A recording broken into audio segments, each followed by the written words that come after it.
Shavua Tov from Schechter. You're probably wondering why I'm dressed up in honor of Pesach when people usually get dressed up in honor of Purim. It's because I want to tell you about a very old Pesach custom which I hope that you will use at your Pesach Seder this coming week. This custom is very widespread among North African and Jews from the Middle East, and I first learned about it in the 1980s. And for example, it is described by Binyamin Hasheni, Binyamin II, who was a famous Jewish traveler in the middle of the 19th century. He says that he saw this custom in Asia.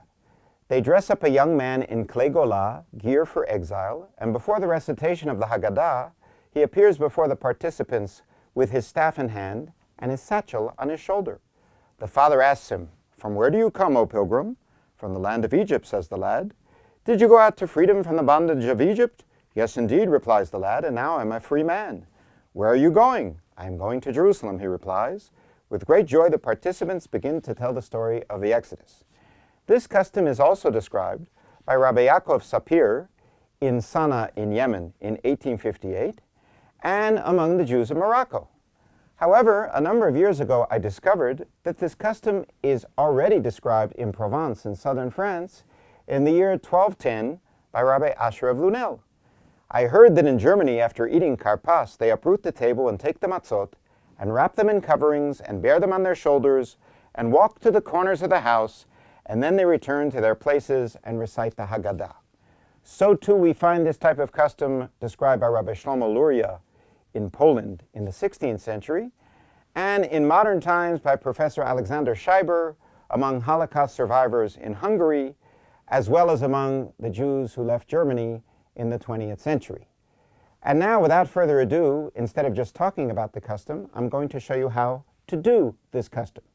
So the father gets up from the Seder table, this is before Avadim Hayinu, with a number of the children, and he goes out and he gets dressed up like this, and then he comes back holding a staff in his hand, and the following dialogue takes place. You have to imagine that there's a person at the table talking to me. "Who are you?" "The children of Israel." "Where did you come from?" "From the land of Egypt." "And what were you in Egypt?" "Slaves." "And what are you now?" "Free people." "And who took you out of Egypt?" "God." "And where are you going?" "To Jerusalem." "And what will you eat on the way?" "Manna." "And what are you going to do here?" "We will tell you about the Exodus from Egypt." Avadim hayinu, hayinu, ata b'nei chorin, b'nei chorin. I have been doing this custom for over 30 years with my children and then with my grandchildren, and I can assure you it's a wonderful way to keep children awake at the Passover Seder. Shavua Tov from Schechter and Chag Sameach.